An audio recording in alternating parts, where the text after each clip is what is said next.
Community ক্লিনিকের আধুনিকায়ন সহ প্রত্যেকটা কমিউনিটি ক্লিনিকে আমি মনে করি একজন এমবিবিএস ডাক্তার দেওয়া প্রয়োজন। পাশাপাশি এতদিন কাজ করে যারা একটা এক্সপিরিয়েন্স টিম হয়েছে তাদের চাকরিকে স্থায়ীকরণ, রাজস্বের অন্তর্ভুক্তি করা, এটা অত্যন্ত যৌক্তিক দাবি এবং এই দাবি আদায়ে আপনাদের সাথে আছি। প্রধান উপদেষ্টা বা কোন উপদেষ্টার সাথে দেখা করেছেন এই পর্যন্ত? কিন্তু পারি নাই। আচ্ছা, তাহলে আমার চেষ্টা থাকবে আপনাদেরকে স্বাস্থ্য উপদেষ্টা মহোদয়ের সাথে আপনাদের একটা প্রতিনিধিকে সাক্ষাৎ করিয়ে দেওয়া, কেন আপনারা আপনাদের দাবি দেওয়াগুলো তাদের কাছে সুন্দরভাবে তুলে ধরতে পারেন এবং আপনাদের এই দাবি আদায় না হওয়া পর্যন্ত আপনাদের পাশে আছি।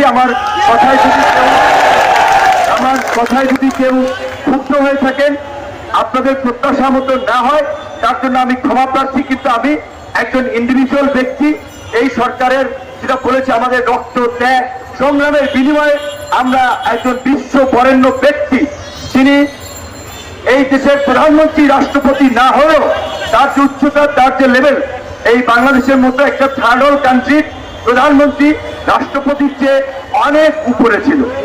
তার সাথে একটা ডিনার বা লাঞ্চ করার জন্য অনেক দেশের প্রেসিডেন্ট, প্রাইম মিনিস্টার অধীর আগ্রহে থাকতেন। তো সেই ব্যক্তি আমাদের প্রধান উপদেষ্টা বা সরকার প্রধান হয়েছেন, কাজেই তার ক্যাপাসিটি আছে, ক্যালিবার আছে, কানেক্টিভিটি আছে, আমরা কাজে লাগাতে পারবো এবং আমার দৃঢ় বিশ্বাস আপনাদের সকল কমিউনিটিকে তিনি আস্থায় নিয়ে আসতে পারবেন, আপনাদের দাবি দেওয়া পূরণ করতে পারবেন। এবং পরিষ্কারভাবে আমি মনে করি আমাদের এই মুহূর্তে দুর্নীতি মুক্ত করা, দুর্নীতি নিয়ন্ত্রণ করা, দুর্নীতি বন্ধ করা, দুর্নীতি রোধ করা একটা বড় চ্যালেঞ্জ।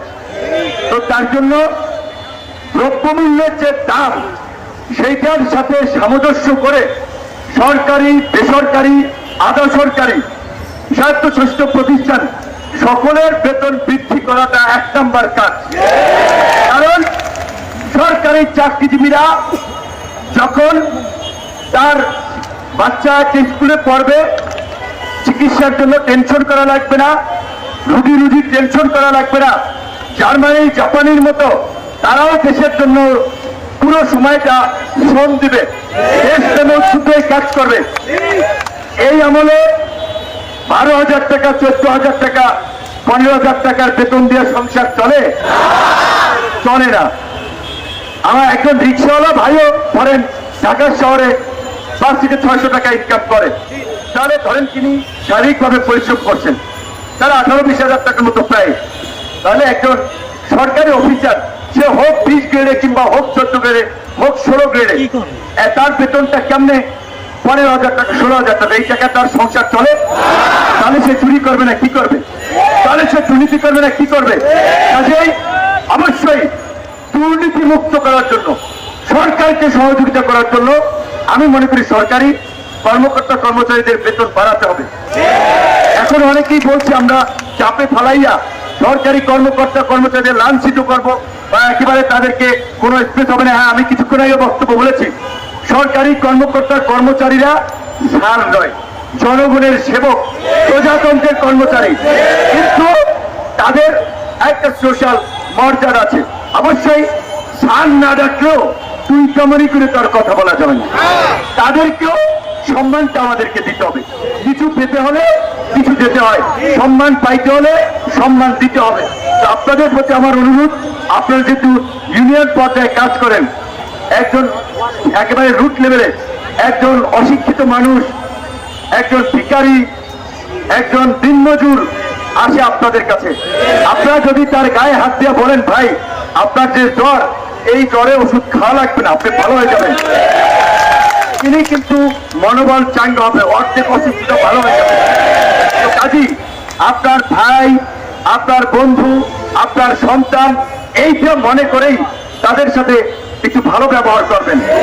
এবং আমার বিশ্বাস বাংলাদেশের মতো একটা ওভার পপুলেটেড কান্ট্রি, এত ঘনবসতিপূর্ণ দেশ, কমিউনিটি ক্লিনিকের আধুনিকায়ন সহ প্রত্যেকটা কমিউনিটি ক্লিনিকে আমি মনে করি একজন এমবিবিএস ডাক্তার দেওয়া প্রয়োজন।